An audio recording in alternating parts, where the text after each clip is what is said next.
Գևորգ, քեզ փորձեցի բացատրեմ, ոնց որ չես հասկանում, բայց էլի կբացատրեմ, լսի, դու էմոցիոնալ, հոգեպես պատրաստ չես նախարար աշխատելու, անկեղծ եմ ասում քեզ, դու պրոֆեսիոնալ, առողջ աշխատանքային քննադատությանը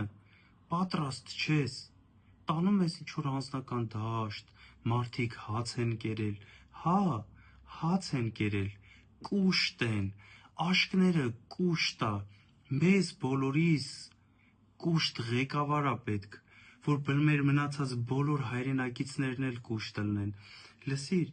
քո խմբակցության անդամների նկարները 18-ից առաջ ու 18-ից հետո հիմա որ նայում ենք, տարբերությունները շատ ա, դու որ մտել էիր ՀՀԿ, մտար, հելար, երևի մի բան չստացվեց,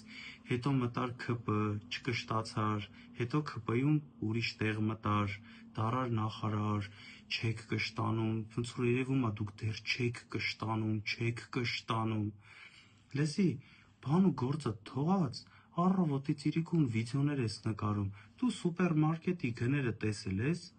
գնա գործովդ գոնե զբաղվի, լսիր, դու գյուղատնտեսության պատասխանատուն ես, դու չգիտես, ես քեզ ասեմ, գինին լինում ա խաղողից, մնացած մրգերից, քո ասած 13 միլիոն ոնց որ ասեցիր արտահանում ա եղել, էդ գինի չի,